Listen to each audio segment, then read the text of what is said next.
Welcome to Cuppa with a Doula. I'm your host, Alicia. I'm an exercise physiologist by trade.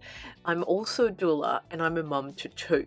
I created this podcast over a year ago now to allow mums to have a platform to safely share their birth and parenting journey, regardless of where they birth. And every month, I also chat with an expert in the field of pregnancy, birth, and parenting to be able to share expert knowledge and raise awareness about important topics. Before I tell you about this week's incredible guest, I just wanted to let you know that for the month of December, Cuppa with a Doula is running a very exciting 12 Days of Christmas giveaway. It will be happening on my Instagram page. So if you're not following me yet, make sure you are. It will start on the 2nd of December.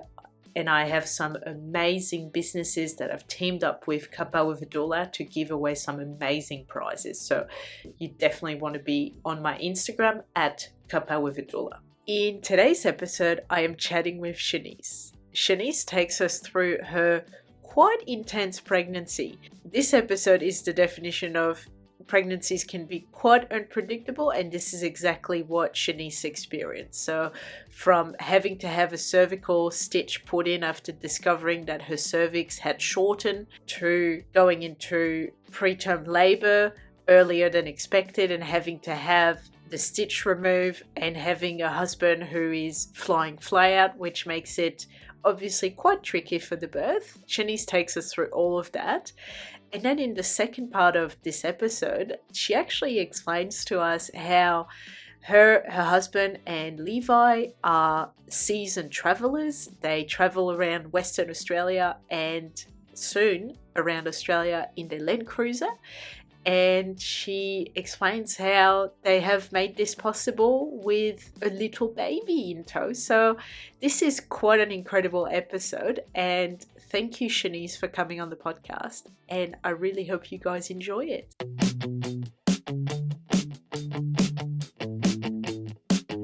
Hi, Shanice. Thank you so much for coming on the podcast. Thanks for having me. No problem. Do you want to start by introducing yourself? So telling the listeners your name, where you're living, and who is in your family. So, Shanice, I live in WA. We're just south of Perth. Just myself, hubby Jeremy, Levi, our little boy who's 3.5 months, and we've got 2 dogs as well.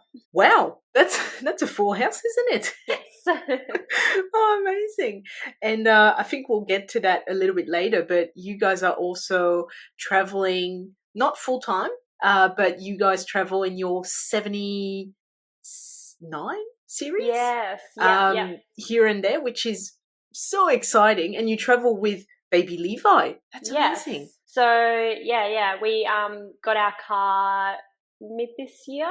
I think we went on our first trip in August because it took so long to build it. But yeah, we've been traveling with Levi as soon as, I think he was about 3 weeks when we first went away. So it was good.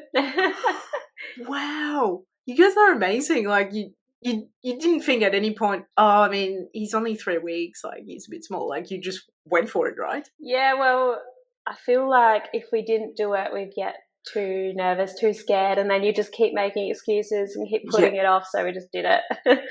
And we'll get to that later because I'm obviously so biased. I'm so interested in this, but it's like, wow, can't wait to get to that. But so let's take a really big step back. Before you had Levi, did you always want to be a mum?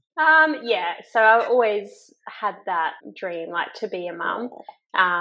Nice. Was Jeremy on the same wavelength? Was he also hanging to be a dad? Oh, yes. As soon as we met, it was kind of like, I want kids soon. Wow. So yeah, that's like always been his dream, to be a dad. To be a dad and be a good dad, he always says. Oh. Was it soon as in like a few months after you met, or was it like soon in the next years? We've been together almost 6 years now. Okay. But he was like, in the near future, I would like to have children. But I was obviously like getting ready to study and do that and stuff first. So that was definitely get that out of the way first. True. Makes sense. Wow. So take us through your journey into conceiving Levi. So at what point did you decide, all right, let's do it, let's start having a family. And what was it like? So I guess, God, I don't even know what year that would have been. 2021, I think. So after we got married, we planned to start trying that year. So, but I had a uterine septum as well, and so that like can increase your chances of miscarriage and things. So I booked in to have that removed first because I just didn't want to have to face more problems basically. So once I had that out, I think the August, it was a few months after because Jeremy works FIFO, so he's 8 days on, 6 days off. So it never lined up. So we fell pregnant, I think it was December that year. So yeah. Wow.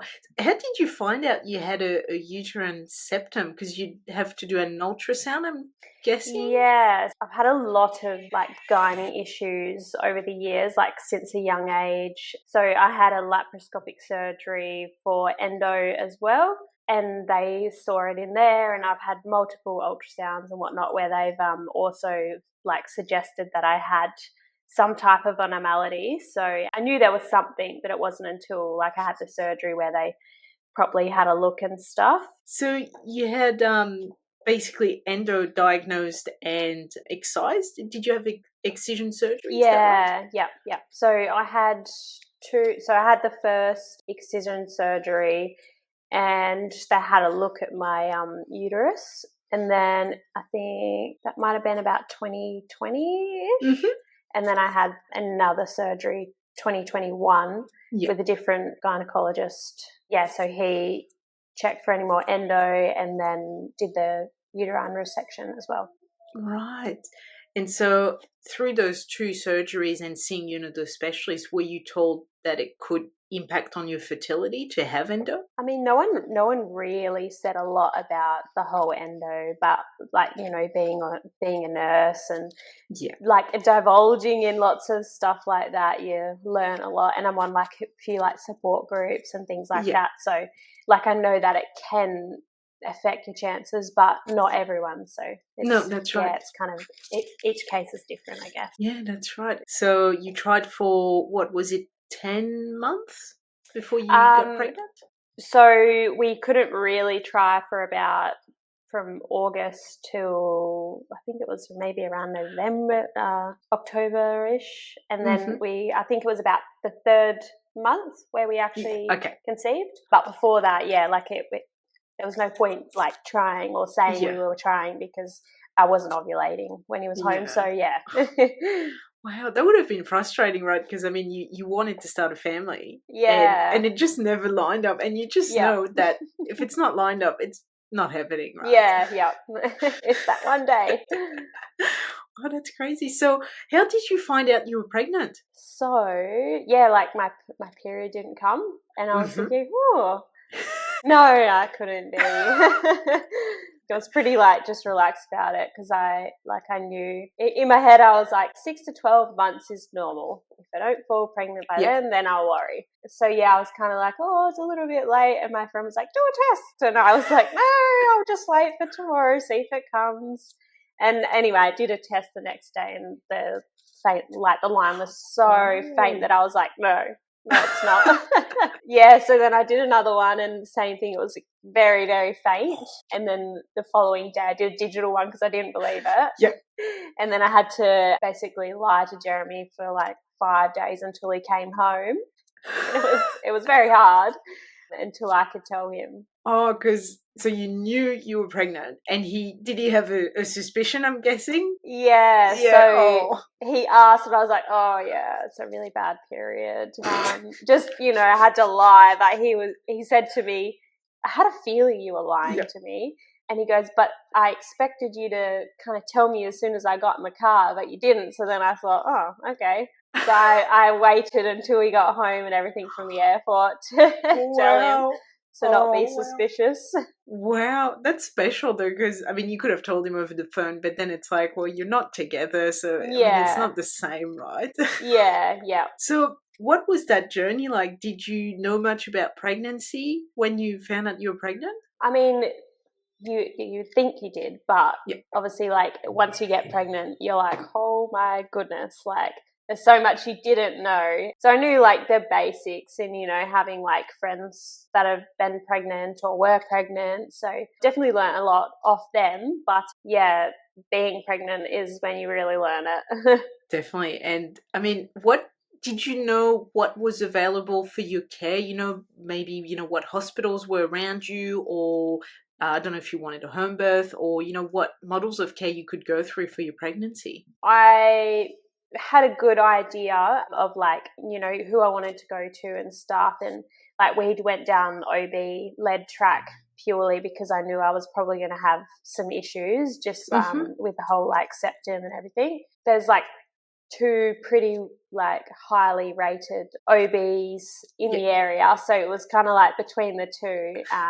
So I kind of just, like, jumped on a mum's group nearby, read all the reviews, and then decided, and then just birthed at our local hospital just so I didn't have to worry about traveling and whatnot. So was that through the public system or through private?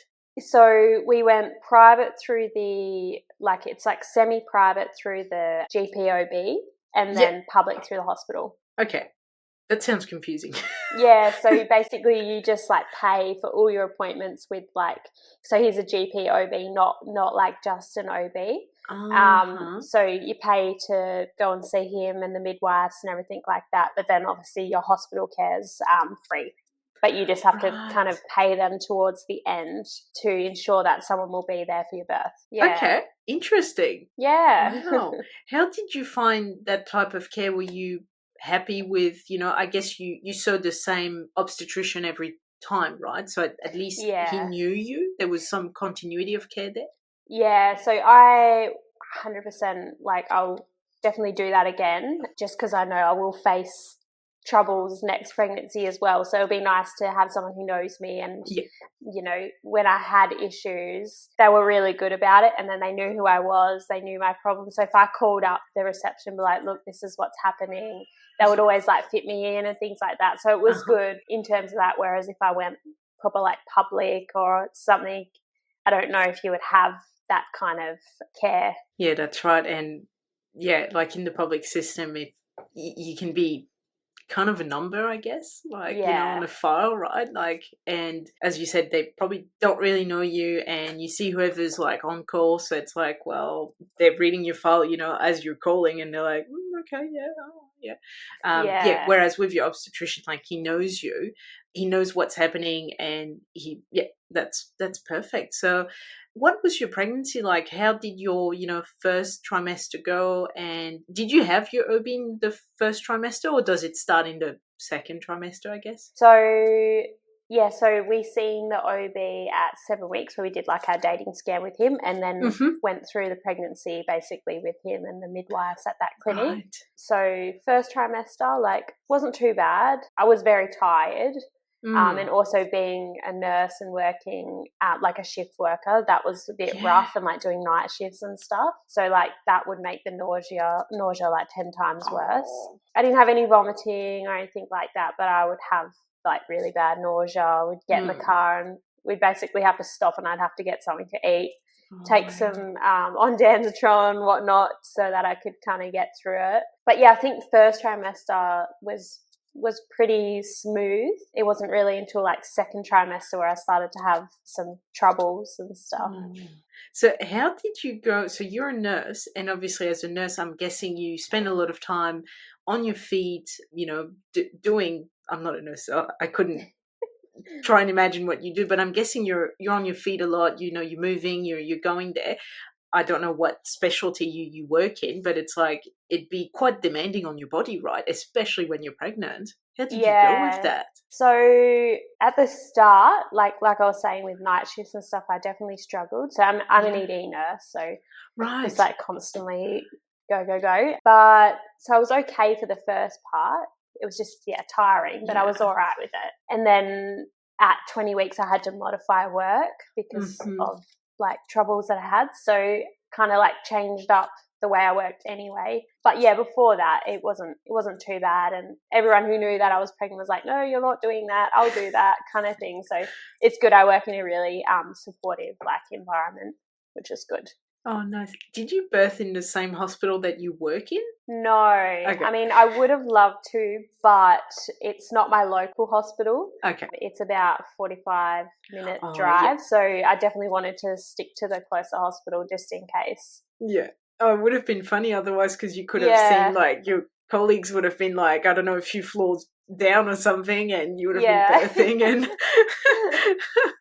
oh, amazing. So what happened in your second trimester? You mentioned a few issues. Yeah, so, well, second trimester, so at about 18 weeks, I was getting a lot of, like, pain, which they'd say, like, lightning crutch. I just kept getting a lot of pressure and sharp pains, and I kept going into there. Like, I think I went in twice just saying, I feel like something's wrong. Like, I've never been pregnant before, but something doesn't feel right. And yeah, so I seen the midwives twice. They scare me. They were kind of like, everything's fine. And then it wasn't until I think I was about 19 and 4, went for my anatomy scan, and she mentioned that my cervix looked short. So then she just said, we'll have to do like an internal just to kind of confirm. So once she did the internal, I think it was only about 10 to 11 mil of cervix that was closed, and I was like funneling. Mm-hmm. So basically she said, I'm going to have to call your doctor. You'll either have to go straight to him or go to the hospital. So obviously me and Jeremy were pretty stressed at that point. Like, I kind of had an idea and had heard of it, but Jeremy had like no idea what it meant. So yeah, that obviously started to panic. And then, yeah, so we ended up having to go to the hospital. Basically, I wasn't quite 20 weeks. So he did a test which basically tells you if you are going to labour within a week, but it's not super accurate before, I think he said 23 or 24 weeks. Oh, okay. So that test was positive to say that I was going to labour. And then I had like bulging membranes and whatnot. So basically I was having a threatened miscarriage. So he put me on some medication, progesterone, pessaries, which I did up until 36 weeks pregnant. And we chatted about doing a cervical stitch, but he wanted to just maybe wait a little bit, chat to the other doctor. And yeah, so we kind of went home. He said, I need to stop working, basically rest, all of these like lifestyle changes that we did, like no sexual intercourse, nothing basically. Oh, wow. For like the remainder of the pregnancy. Wow. Yeah. Okay. So it's pretty rough. Yeah, so we went home and I did like a heap of research and whatnot, jumped onto some like support groups and everything. And then we both just decided that I wanted to get the stitch in. So then I went back in, but I was having a lot of pains as well, like with this. So then we went back in, I got checked the next day, hadn't progressed any like further. But then I just said, like, I don't feel comfortable, like, just sitting and waiting and just doing the medication. So then he referred me up to the main women's hospital in Perth, which is King Eddie's. So then I ended up going up there and having the cervical stitch put in under spinal. And yeah, so I stayed a night just to make sure there was no complications. And yeah, basically, and just those lifestyle changes after that, just so like no prolonged standing, like I said, no sexual intercourse, nothing like that, the progesterone every day. And yeah, so after doing those things, my cervix then went to, I think, 2.3 centimeters, like it closed. So it all definitely helped, which was like, thank God for us, because that wasn't a very nice time, because basically they said a baby that comes before 24 weeks, there's nothing they can do. So yeah, a bit rough. Wow, that is really rough at 19 weeks. Like, obviously your first pregnancy, you're enjoying it, you're just starting to, get out of the first trimester and so on. And then you've got all of these things that arise, and pretty significant things where it's like, oh yeah, your cervix is dilating, basically. You're almost going into labor. What's I don't know much about obviously getting a cervical stitch, and you said so you had to go to a specialized hospital and you get spinal. So you're awake during the procedure? Yeah, so they gave me the choice of like a general anaesthetic and spinal, and I just had a chat to the anaesthetist, and he said basically like the spinal was the kind of like the safer option, but it was totally my choice. So we ended up deciding that I'd go with the spinal because I didn't want to be asleep, and I obviously was thinking the worst, and I was thinking I don't want to wake up to bad news either. Yeah. So I don't know. It was a bit of Yeah, a yeah. like, oh, and I just said I want whatever. I'm not going to move at all because I was obviously like really paranoid because if they nick the membranes, that was it basically. Baby was coming. There's nothing they could do. So yeah, I was super paranoid, but he, like, the anaesthetist was actually amazing. He like chatted to me the whole time, and they were very quiet while they were doing everything. So yeah, like awake in theatre. But yeah, it was really nice, calm environment. I think because like being a nurse as well, they were like very honest with me, like this is what we're doing kind of thing, which made me feel better because I'm like, I need to know it all. You need to tell me every little bit so I can like process it and be like, okay, that's fine. Was it long? Did it take long to get that stitch in? No, so it wasn't too long at all. Like I couldn't tell you how long, but I'd say it was less than a half an hour kind of like procedure. Yeah. And so after that, so could you still work? Because you couldn't stand for long. So could you work, but obviously modify your work? Yeah, so going back to work was a bit of a like, but like I love my job, and I'm quite an active person. So the thought of like sitting home doing nothing, I couldn't do it. So I had a chat with like my manager, and she basically said like what do you need kind of thing. So I predominantly worked in the pediatric section. At work because it's like small. You don't have to like walk very far. There's no heavy lifting, things like that. You know, parents bring their children in, they can pick the kids up. So basically I worked in that area, or like a fast track area where, you know, it's kind of like low care, and then I would just sit as often as I could, basically, like no heavy lifting or that. And then anything that I couldn't do, obviously I would just let my buddy nurse know, like, I can't do that kind of thing. But everyone was really good. Oh, wow, cool. Well, that's good that you could go back to work, because it can be really hard when you're told, you know, bed rest or stay at home, do nothing. Yeah. And like you're 20-week pregnant, so you know, like you're pretty much halfway. So you've got like 4.5 months to go of doing nothing. It's a very long time of doing nothing. It is. I think like mentally, I don't think I could have just kind of like sat around. I would have gone crazy. But I rested as much as I could, and then I never like overdid it with work. Like work became less of a priority at that point. So I never did extra shifts, or like after that there was like, you know, I did no night shifts. I did basically like no double time shifts, nothing like that. Whereas before I would, like I used to do that. So yeah, I just took it a lot easier. And I mean, like I wasn't allowed to exercise either. So stop the gym, everything like that. But yeah. Wow, that's really tough. But I mean, I'm glad that you could get the stitch and it helped. You know, as you said, your cervix got longer, so excellent.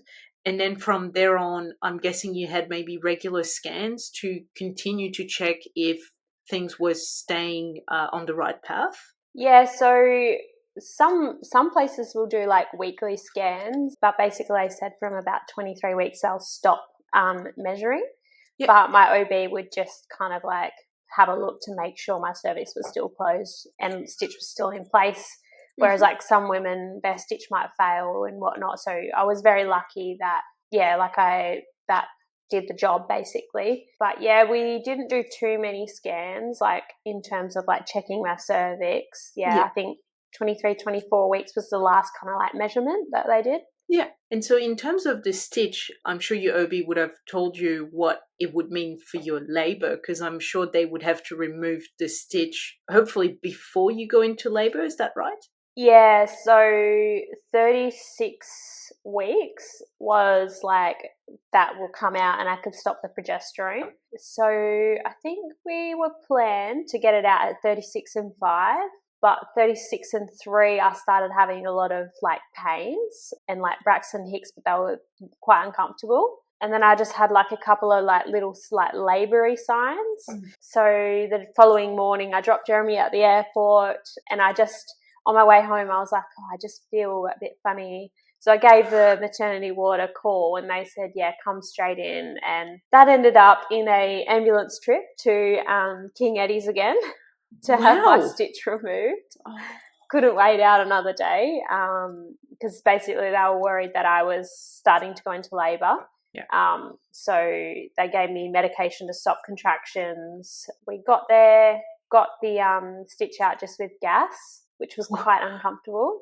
Wow, just with gas? Yeah, because it was planned that I'd get it out just under the spinal again at my local hospital, but because I was potentially contracting, they couldn't have me at that hospital. I must have been 35 and 4, not 36, because they won't have any babies under 36 weeks because there's no NICU or anything like that. So then they had to send me out somewhere else just in case I did go into labour. Yeah. So then, so up at King Eddie's, and they were like, no, we'll just do it under gas. Thankfully, it was quick because it was very, very uncomfortable. And, so then I had, like, pains overnight, and then they just kind of died off, and then I was fine. So there was no baby. Wow. And so, actually, you made a good point before. So you were, on that day, you were dropping off Jeremy at the airport. So he's obviously FIFO. And you're pregnant and you're getting to your term. How was it with his work? Because obviously from 37, you could have the baby any time. But you could have your baby at 42 weeks, right? Or, maybe 39. And so did he stop work early or not? So we had a plan that he would be done at work at just over 38 weeks. But obviously quite flexible. We knew like what days he could fly home. If it was a weekend, he'd miss it. He wouldn't be able to get home. So his work was really amazing, like in terms of like, if you need to go kind of thing, because obviously he had to come home a couple of times. So that particular day, he literally just landed. I've called him, the OB said, well, you could have a baby today. So he got straight back on a flight and come home. Wow. So then he was home for a week, and then he went back for a week. So he just decided to do Monday, Friday, because that way he could come home. There was always a flight in the night, some of them in the morning, just no weekend flights. So we avoided that. And then I think I ended up having to have a growth wellbeing scan like later in the pregnancy. I had a couple because he was measuring quite small throughout as well. But the one towards the end, I was having some really bad back pain, and then I was having had the septum removed. It puts you at increased risk of the placenta tearing away.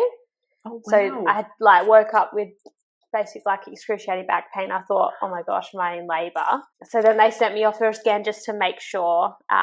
And all was okay. I think the problem was he was thumb sucking. So his heart rate kept decelerating, and he'd have a couple of little episodes, and he did the exact same thing in my labour as well. Wow. So that explained his kind of little things that they were seeing on the monitor. So because I was having that scan, Jeremy ended up just deciding to come home, and then I think I went into labour 4 days later. And he was home, right? Yeah. Oh, phew. Thank God. He come home I think a day or two before he was meant to, and then he didn't go back to work after that. Okay, good, because I couldn't even imagine when you know that you're pregnant and you know that Jeremy's FIFO, and there's just this little chance that he could not be there for the birth of his first child. No. It was an anxiety, the whole pregnancy, and obviously being at risk of preterm labour the whole time. I'm a pain. I was like, oh my God, is it now? Wow. So that's an epic pregnancy. We haven't even had your labour yet, but that's an epic pregnancy. You would have been, were you really hanging for Levi to come out? Because then then you'd know that he's out and it's, no more issues, I guess. Yeah. So towards the end, Jeremy and I were getting so impatient. I was like, I just want to hear already, because I was just, it was just the anxiety all throughout. It was kind of all right, we've made it to 24 weeks. he can survive. And then the next one was like, oh my God, we're 30 weeks, even better. And it's like every kind of milestone we hit, we're like, oh my God, his lungs work now. Like, so every time we hit like a bit longer, we were like, oh, it's better. But I think once we hit 36 weeks, I was like, all right, I'm done. You can come now. That's epic. So take us through the labor, the big day. What happened? So I started early labor symptoms, I think it was the Saturday. We went out for lunch, jokingly did some curb walking. And then as we were sitting at lunch, I was like, oh gosh, my tummy really hurts.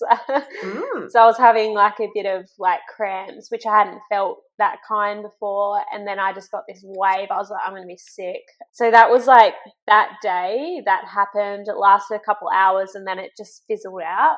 And then it happened again that afternoon. So I thought, okay, maybe it's going to be tonight. And then it just fizzled out again. And then the following day I woke up fine, which was the Sunday. That was the Monday. So the Sunday we went for lunch. The Monday, it was a public holiday. So we're like, oh, let's go out for lunch. So we went out for lunch and then on the way home I was like, let's go for a hike. Okay, interesting. Yeah. So we decided to go for a hike, which was I think like 3.5K there and back. Not bad. Regret my outfit choice. And so we did that.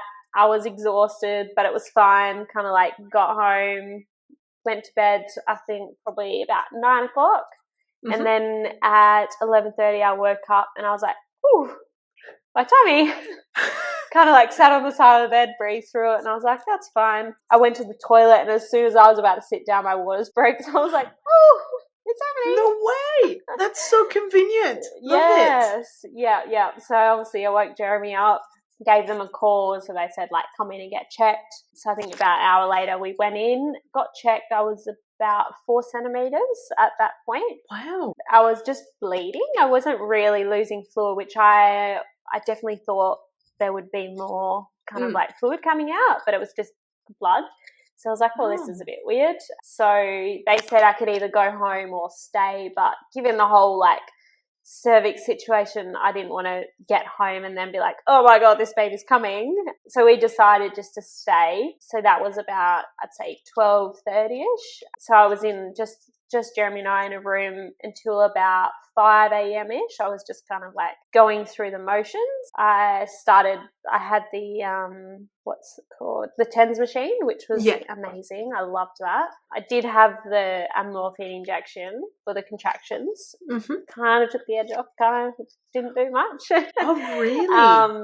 So I think that was, like, my contractions were very regular through that whole time. And then in the morning I kept trying to sit on the board and I was like, I just cannot. The pressure was like so heavy down there. So I just said, I was like, can you please check me again? Like, I feel like he's right there.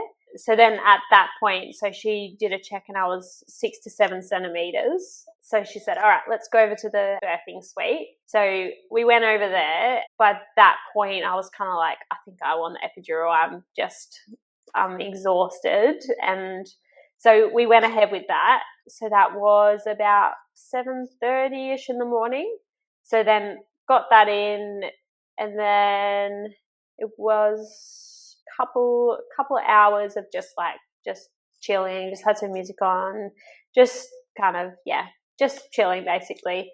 And then she just kind of said the contractions have slowed right down from the epidural, so we might need to start the drip to speed them up if I was comfortable. And we were both like, we just want to meet this baby. Like, please just, all right, let's go. So we started the drip and then the contractions started pretty quickly after that.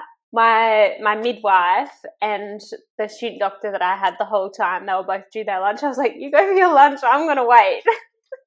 Because I loved the midwife that I had. She was amazing. So they both went for their lunch, come back, they're like, oh, no baby yet. And I was like, no, I'm waiting. So yeah, basically once they come back, I was like, I think I could start pushing, like, because I just felt a big pressure.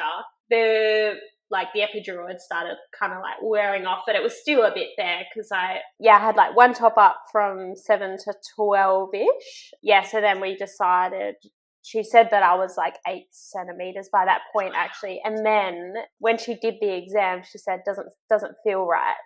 His head felt really squishy or something, and she second guessed herself, and then she thought, I think they're still her waters.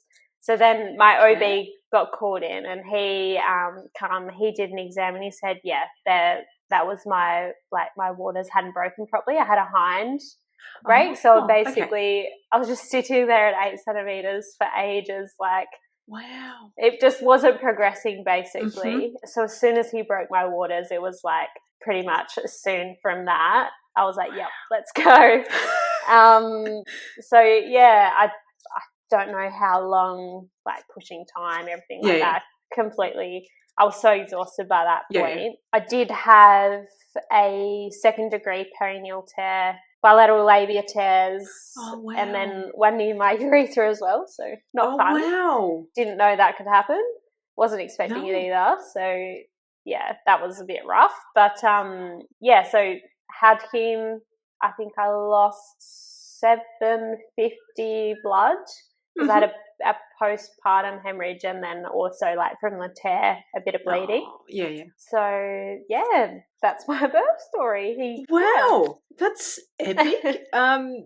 Where to start? So so it sounds like your birth was the image of your pregnancy. It just wasn't straightforward. No. Let's put it that way.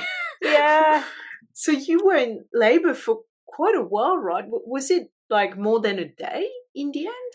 So like active like from when my waters broke, I think it was until I had him was about 13 hours, but obviously they started the day before, like the pains and stuff, the early labor symptoms. So yeah, like 13 hours, but I'm pretty grateful it was only 13 hours. Some people go forever for things. That's true.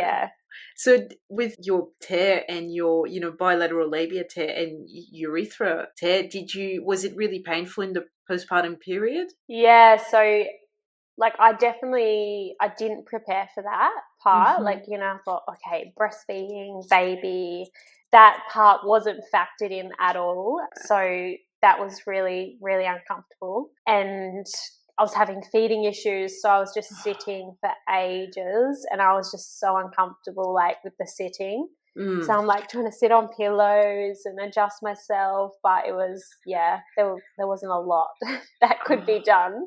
Take some Panadol, but being breastfeeding, I was like, I can't have anything kind of thing. Yeah. So yeah, it was very uncomfortable. But I think day 3 they actually cut away some of the stitches, and that was a massive relief. Because there was a couple that were just a little bit tight. So once she cut the stitches away, I felt a lot more comfortable. Wow. And I think that's a good point you're making. Like, if you've had stitches and it just, like, if it doesn't feel right, even though you've never had stitches, there before and so on, like, you just know if it's not normal. And you can get them cut or potentially redone, because if they're really that hindering in your life, like, sitting, something basic that you do, and you can't sit for, very long, and you're breastfeeding, well, something needs to be done, right? Because you need to be able to sit. Yeah, I could feel that it felt very tight, but it wasn't until like the midwife said, they're very tight, those last couple. I'm just going to cut them. And it was just, instant relief. I was like, oh, thank God for that. That's amazing. You touched on like breastfeeding and preparing for postpartum. Had you done much education in your pregnancy? Like, did you prepare for the birth? Did you prepare for, parenthood, postpartum, breastfeeding? I wish I did some classes. Like I'd, listen to some podcasts and things like that, but I wish I went and did like a breastfeeding class and, the essentials classes and stuff. I think because close to the end of pregnancy, we only went away for 3 weeks. And then when we got back, I had a baby shower, maternity shoot, and then next thing you know, Stitch was out. So it was just like I missed all these kind of like opportunities to get in and do it. And then he came at 38 and 4. So I should have definitely done it a bit earlier and prepared myself a bit more, because I wasn't prepared at all. I think it's really common. I find, and that was my experience too, like the birth was something I prepared for, and I'm like, okay, I'm going to prepare my birth. I'm going to get informed. I'm going to want to know everything, or try to know everything. But then somehow I stopped at birth. So everything afterwards was like, oh yeah, I'll see how the baby is. Yeah. And it's like, that was a terrible idea, because I didn't know a lot of things. And as you said, breastfeeding, I'm like, yeah, I'm going to breastfeed. I didn't know education on breastfeeding. Like, I don't know what I was thinking. Like, oh yeah, I'll just know how to do it. Yeah. Well, I didn't know how to do it, like...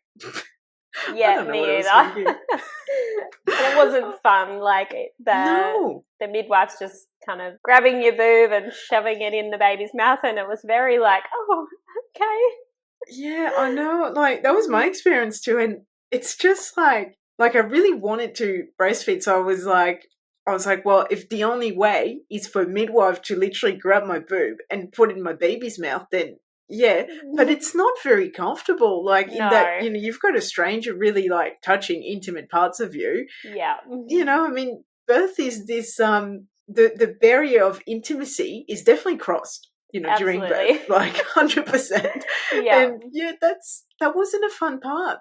So how did you go with breastfeeding? You said you had a few issues there. Did Levi had ties or trouble feeding? So, during breastfeeding, I was only able to breastfeed for 5 days, and it just got to the point where I was like, I can't do this anymore. So from the very start, I was like, oh, it is painful, but I think it's normal. And I feel like they just kept putting it on me, like, oh, he's not latching properly, you need to do this, you need to do that kind of thing. And he was like, my nipples were quite excoriated from him. And then he would feed for maybe like 10 minutes and just fall asleep. Oh. And I'd try to put him on the other boob. He wouldn't feed from the opposite one. He'd only drink from one. He wouldn't feed for long and fall asleep. So, and they just kept saying, strip him off, wake him up, like all these things. And no one ever actually checked his mouth. Yeah. So didn't know if he had any tongue ties, lip ties, anything like that. And it's not until later that we found out that he actually does. So by day 5 of breastfeeding, I think day 4 I had lumps in my boobs.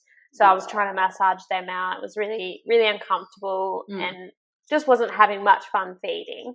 And then the morning of day 5, I woke up just raggering. So I just couldn't stop shaking. I thought, this is really weird. So I went and expressed, because he was still asleep, and I was like, I can't wait any longer. So I went and tried to express, but I just wasn't coming out properly. So I was sitting there trying, and then I ended up waking up Jeremy, and I was like, something's wrong. Like, I feel like awful. So basically spent an hour in the shower just massaging, doing everything I could to try and unblock them and like massage the lumps out. And then being a nurse, I was like, oh, maybe I feel really hot. Like, maybe I should take my temperature and stuff like that. So I think I ended up realizing I had a temperature of like 38.9. Oh, wow. My heart rate was like 150. I was like, oh, I have an infection. Wow. So yeah, I ended up having to go to hospital. So I left Levi home with Jeremy. I expressed enough milk to get him by. And then, yeah, so basically I had mastitis, and I had a blockage which actually came out when I was pumping. Yeah. So started antibiotics, and I was taking like strong pain relief for the pain, and I thought, okay, I'm still going to do it. I was still expressing while I was there. And then I had a chat to one of the doctors, and she basically just said, a fed baby is all that matters kind of thing. And I ended up just being like, I don't think I can continue doing it. Like, the mastitis really threw me. But I think had I been a little bit more done a breastfeeding class or got straight into a lactation consultant, and maybe it would have been a different journey. But I just felt like at that point I was like, I can't, like, mentally, because I don't think we didn't sleep for like probably those first 5 days, because the feeding wasn't like he was gaining weight, so that's when no one really was concerned. But I was like, this is not right kind of thing. So yeah, then we switched to formula and he was much happier. And you're right, a fed baby is all that matters. It doesn't Yes. matter what they're fed. Obviously, I mean, don't go feed them cordial when they're Yeah. 2 months, right? But, like we know what we're talking about here. But yeah, it doesn't matter. And breastfeeding is feeding a baby, full stop, is hard. It's not easy, okay? Like you've got to learn, each baby is so different. Some like to be, in this particular position. Others don't like that. They like specific bottles or teats or whatever it is that babies are very picky with. It's hard enough. And when you said, you're not getting sleep, you've got mastitis, which is just like, obviously you're sick. Mastitis is, your whole body is going into sickness mode, really, because it's trying to clear this blockage and there's an infection building up. Yeah, like I can totally understand, that it's too much. You're trying to get better, you've just given birth, and then you've got mastitis and you're trying to breastfeed, and it's all too much, right? Yep, it was a lot. Yeah, no, Hands exactly. down to anyone who continues breathing, breastfeeding after mastitis, because that was very scarring. Yeah, it would be. And especially when you want to breastfeed, you want to have this, this moment with your baby, you want to do it. And like your body is just not working with you. Yeah. I mean, it wasn't your body's fault, obviously. That's not what I'm saying. But yeah, it's almost a shame that you identified that something wasn't quite right with his feeding, but then he's gaining weight. So therefore no one's concerned because, well, he's not losing weight. And that's just a shame because it's almost like your baby has to be like showing clinical signs that something is wrong for action to be taken. Yeah.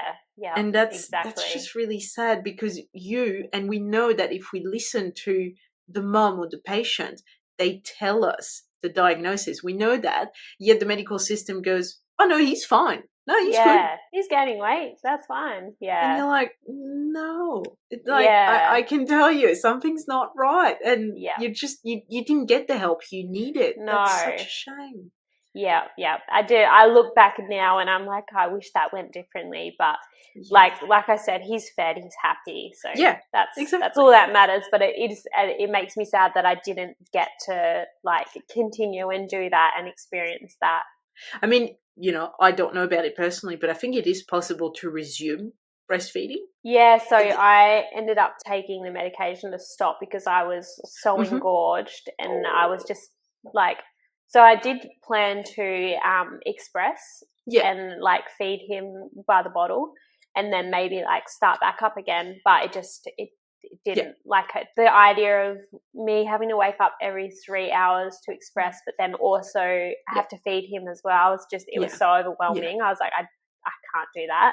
And obviously Jeremy was only going to be home for so long, so at that point we were both waking up every 3 hours, me to express, him to feed Levi. So we were both just exhausted. It wasn't, and then I ended up having to take the medication because I was trying the cabbage leaves, everything to stop my milk supply. But I was so engorged. And then I started to get symptoms of mastitis again. So then I had to start taking the antibiotics again. And I just thought, I can't.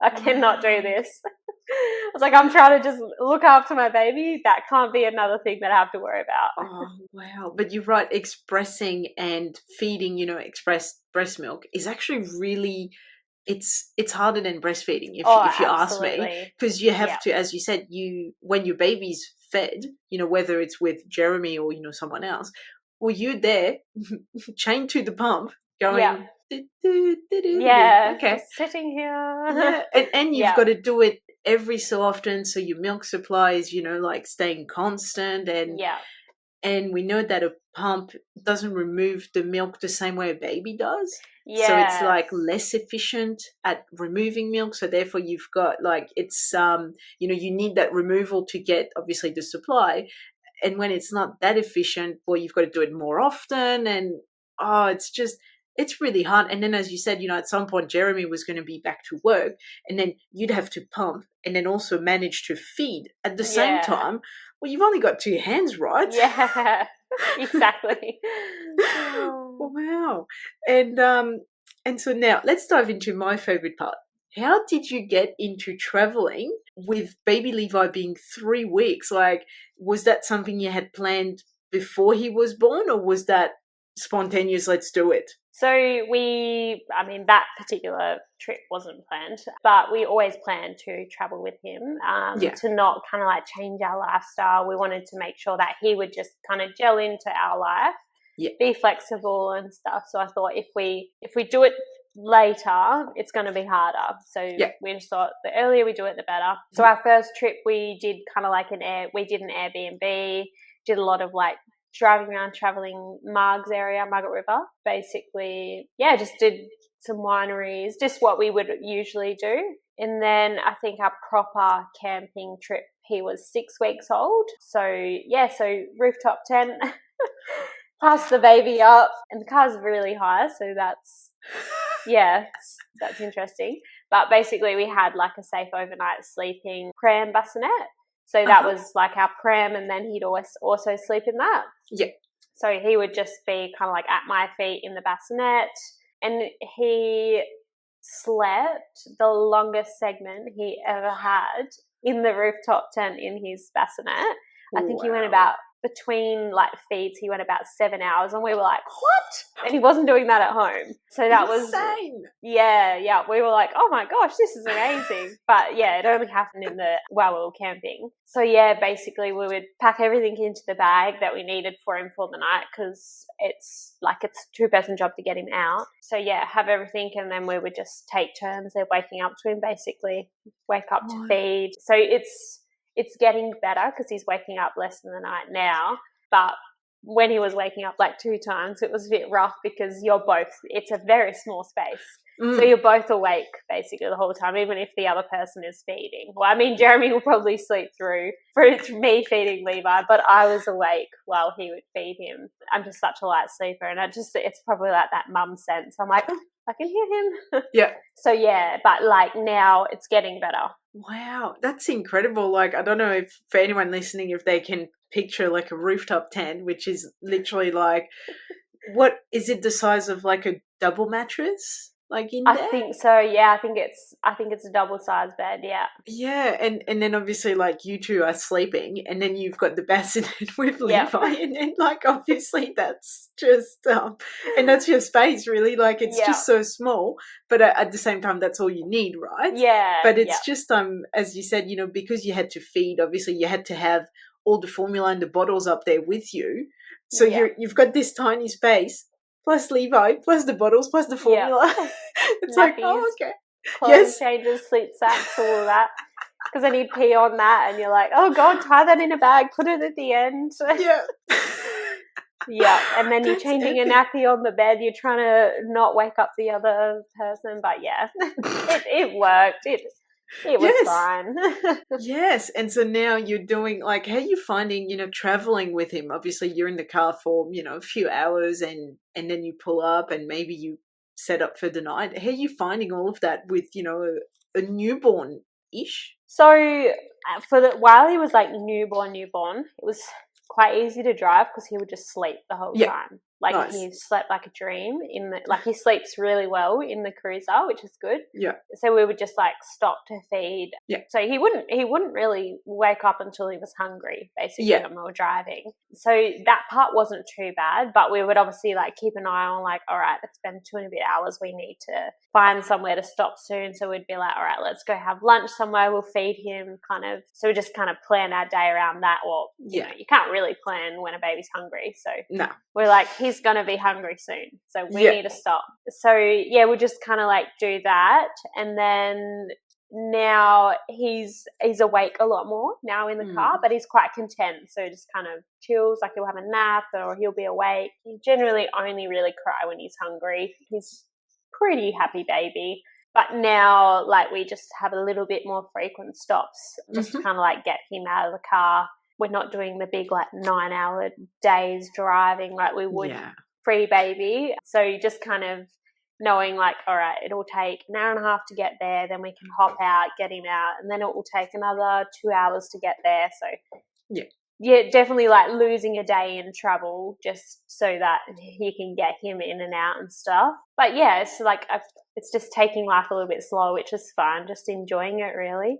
Yeah, wow. And you do hikes with him? I'm assuming you go like visiting places and so on? Yeah, so like no like big hikes yet, Mm, but we've done quite a bit. Like we've gone and done heaps of free camping with him because basically we can completely live out of the car because we've got yeah, power, we've got water tanks. amazing. You know, we can shower, but we don't really shower like out of the car because then you use a bit too much water. So Yeah. just kind of like planning, all right, where's their showers? So then we can go and give him a wash and, have a shower and stuff like that. We went fishing, which we had to go through a bit of a hike to take him. So Oh, chuck him in the wow. baby carrier, off we went. Yeah, like we've done a fair bit, a lot of sightseeing, nothing too crazy. Like we'd obviously go for a big hike before the baby, but now Yeah. someone has to hold him. So, and he's heavy. So yeah, Yeah. like Yeah. we still do like basically everything we would do, but just change it up a bit. Yeah, that's true. And so what's the future holding for you? Where are you going to go with, this parenting journey you're on? Are you going to continue to travel, when you're off work and Jeremy is off work as well, or Yeah, what's the so plan? we just basically travel when Jeremy's home. So we're going away on Friday, which will be good. Amazing. Going down south, doing some more exploring and stuff. But Jeremy will get 12 weeks off through his work as his like parental leave, which is a new Yeah. thing, which is really amazing. But it just has to be used within 2 years Okay. of like within Levi being 2, and I have to have returned to work. So when I do return to work, eventually I'll take some leave and then we'll go away for the 12 weeks. We're Uh-huh. hoping get up to like the Northern Territory. So we'll Cool. drive up there and stuff. So really looking forward to that. That'll be like our longest trip. And Wow. then, plans like we would love to go full time, but I think I've mentioned it to you before. We've got 2 dogs. So at the moment Yes. it's not an option unless we found like long-term care for them, which it's Yeah. not something that we're planning on doing Yeah. at the moment. Yeah, we basically, but Jeremy being 8 and 6, if he takes a week off work, he gets 3 weeks off. So Hmm. we generally, like, he doesn't have to take much time off for us to get a decent trip in. So so just still traveling. We don't have any like set plans of what we're doing, where we're going. We're pretty spontaneous when it comes to like Yeah. where we're going, kind of follow the weather and stuff like Yeah. that as well. Yeah, true that. Wow, that's amazing. And I'll put your Instagram in the show notes as well because that's how I found you. Your reels are incredible. Thank And you. it's so amazing to see, the places you're taking Levi. And obviously he's so small and yes, he's not going to remember that, but it's going to shape him. It's going to Yeah. shape him in ways that like, well, you're not going to know because you're not going to know any different, right? But it's just like you're just shaping his little mind and his little person just from showing him, like giving him a different childhood. I guess Yeah. it's quite amazing. Yeah. We're very, very keen to like show him, how to, travel and Yeah, just live simply, like yeah. with like we don't know what we're going to do with schooling and things like that. Mm. Like potentially we might homeschool, we might Yeah, travel. It just depends, like where we're at when we get to that stage yeah. of schooling and everything like that. But yeah, it's definitely something that we would consider doing, so we could travel full time. But yeah, just kind of see what happens. Exactly. And I mean, Australia is so big that you can drive for like 3 days and like be in another state, just like you can drive for 4 hours or 2 hours and be somewhere completely different to where you are right now. And you're just seeing like, I don't know if you're on the coast or a bit more inland, but it's like you're just seeing like beautiful beaches, or you can go and see like, I guess, the remote WA, right? Which is like Yeah. such different scenery. Yeah. Like it's just so incredible. And wow, like, yeah, as I said, the reels I've seen on your Instagram are just mind blowing. It's just so amazing, the places, that you've gone to with Levi. Do you guys consider yourself, I guess, minimalist in that, you've got the essentials for baby Levi, but like obviously you can't go over the top buying like heaps of stuff, because then if you're going away, well, you can only pack so much in your car, right? Yeah. So we've got like the bare minimum, kind of like basics. You know, he has a little chair. Yeah. We have our pram. That's kind of it. Obviously, he can pop a mat down. He can play, but yeah, just can't take too much with you. No, that's You've right. got your basics, and then that's really all we need. Like, you know, we've got all our things that we need from at home, but when you're out, you realize you don't need that much. Like, one of our non-negotiables is definitely our sterilizer. Yes. Because I don't want to sit there boiling water to make bottles and everything like that. Yeah. So we just wash them, chuck them in the sterilizer while we drive or whatnot. So that one's probably a bit of an over-the-top thing that we do have while we travel. But it's like, for us, it just makes our life a lot easier. Yeah. So that, a pram, a chair, that's him. Toys. Yeah, that's it. And then, he just wants to look at the trees anyway, so. Exactly right. And I think, you know, like what I'm trying to get to is like, you know, showing listeners, like, even if you're not traveling or you just go camping, you know, for the holidays, whatever it is, it's doable to do it with, you know, a baby, a young child, a toddler, and like, you don't need a lot. I think when I was a first time mom, I felt like I needed a lot of material stuff, right, for my baby. And I didn't use like half of the stuff I got because my baby didn't like it. It never got used. She grew out of it. It wasn't like, I think I had ideas on how I would care for my baby, and it just didn't work out that way. And then I was like, oh, well, I never used that. Like, I remember getting a swing and I was like, I'll put her in the swing and then she'll fall asleep in it and it'll be perfect. And then I'll keep an eye on her. She hated the swing. I could not put her down in the swing. The swing sat there for 6 months until I sold it, and I was so happy to see it go because it was just collecting dust. On the day that I took the photos, there was spider webs on it. And I was like, okay, this is time to go. Time to go. Please go. And when the new mom picked it up from my house, I was like, please take it. Thank you.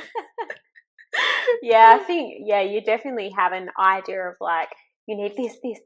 And it was good that I had a lot of friends that were like, don't bother with like certain things, because, you know, they've been there, they've bought them, they didn't use them. And I definitely think like, had we gone in with this perspective, we probably wouldn't have bought half the things we bought, or, you know, the things we bought 10 of, we probably would have just bought one. And be like bottles, for example, we would have bought one of every bottle just to trial which one does he actually like. Exactly. You definitely get too much, and, you know, you can go camping you do it the first time, work out what you do need and what you don't need, and then after that it gets so much easier. Yeah, exactly. And I think it's all a mindset thing. Like, obviously you guys, you really wanted to make it work. And so you just went, well, you know, we've got the car, we've got the rooftop tent, and we're going to make it work because, well, you know, we want to be able to go wherever. Like, there's no place you're not going in your 79 with a rooftop tent, right? You're like, bring on the off-road. But I mean, if you wanted to stick to, you know, the coast and the highway, well, you can do that too. And that's fine. It's all about, you know, making it work. Whatever form of camping, whatever form of trip, you know, you want to do, you'll just find a way to make it work. And probably the first time you went away, you packed too much. And then the second time you're like, oh, we didn't use like half of that, so let's not take it. But instead we missed out on bringing this, so let's bring that this time. And you just refine the process. And exactly, like every time. And usually you're pretty close to a shop, so if you've forgotten something little, you can be like, all right, we'll just go and buy that. But most of our like essentials stay in the car, so you know, we have a thing of everything. You've got your bottle brush, you've got the things that you really need, they're all in the car already and there. And it's just like basically clothes, nappies, things like that that we pack. You know, we've already got wipes in the car, everything like that, so then you don't try not forget too many things. But you don't need that much. No, that's right. And that's a really good message. You don't need that much, regardless of whether you're traveling or not. You know, you don't actually need that much for your baby, for your toddler, for your child. They're usually really happy with like the most unexpected stuff. Like my toddler loves the remote for the TV. There you go. I don't know why I buy her toys. You know, it's like she just wants the TV remote. great. Because she can't have it, so she wants it. No, she cannot. She's almost worked out how to use it. No. Exactly. No, she can't have it. But my point is, I take my toddler out and it's like, she's got her ball and she's got her whatever toys, and she picks up a stick. Yeah. And that's it, she's got a stick and she's like, wow, I've got a stick, and that's the most incredible toy she's ever had. Yeah. And I'm like, okay, I need to stop buying stuff because she obviously doesn't need it. She just loves leaves and dirt and sticks. Good. Yeah. Makes life easier. Yeah, it does. Less packing. Yeah. What's in the future for you? You mentioned that you might want to have other kids or kid at some point. Does it mean your future pregnancy might look the same as Levi's pregnancy, or might not at all? So one more kid for us. We only plan to have 2 kids. Just that's all we want, and plus like traveling and stuff. Yeah, 2 car seats is plenty. Yes, hopefully you don't get twins. Yes, I know we say that. You'd make it work, but I don't want twins. Yeah, so we're happy to 2 kids. When we do start trying, basically they've said straight to the preterm clinic at that big women's hospital. I start the medication pretty early on. Okay. Basically, as soon as I find out I'm pregnant, they want me to start using that and probably end up with a cervical stitch again. Yeah, and then same kind of things. But this time, next time around, I think it won't be as, foreign, and I'll know, what my body's capable of and things like that. Whereas next time I have said I will still go to the gym and, do light work and all these things because I know my body is capable of carrying a baby to term, but obviously just being mindful and kind of listening to my body, because definitely at 18 weeks I was like, something's wrong. And sure enough, so I think I know my body enough to know what it's capable of. Yeah, definitely. And very good message to finish on is your instincts are right. And absolutely, we need to normalize that, and we need to normalize listening to it. And even if it means that, you in inverted commas, you sound crazy for saying something's wrong, please check me, please check this, and the medical system's going, you're fine. Yeah. Maybe they're wrong. It's not always that you're wrong. It's sometimes they're not listening and they're saying, oh, you're fine. But no, if you know something's wrong. That's how it is. Yeah. There's I definitely 100% buy that now, because I'm the instincts of mothering instincts it's something else. You just know. Yeah, exactly. Well, thank you so much, Shanice, for coming on the podcast and talking about this incredible journey you've been on with baby Levi. I'm so glad that he's now, in your arms and he's safe and he's all happy, healthy and so on, because what a journey that was for you guys. Yes. Well, thanks so much for having me on as well. It's nice being able to share it all. Yeah. Was it the first time you shared your story? Yeah. Well, other than chatting to friends, the first time. Yeah, but I'm guessing, when you chat to friends, you don't chat for an hour and tell them, every detail of the stitch and stuff, obviously. But, that's amazing. Well, I'm glad you could share that. And I'll keep following your page to see, where life takes you and Jeremy and Levi. And I'll keep, loving those reels as they pop up, because, wow, they're incredible. I love it. Thank you for listening, and I hope you enjoyed this episode. If you want to get notified of when a new episode comes out, please subscribe to this show on your podcast listening platform. Also, I would really appreciate it if you could leave me a review on Apple Podcast or share this episode so that other moms can find it. If you would like to tell your own pregnancy, birth, or parenting story, please head to the show notes and you will find a form there to get in touch with me. Again, thank you so much for listening, and I will be with you again next week for a new episode.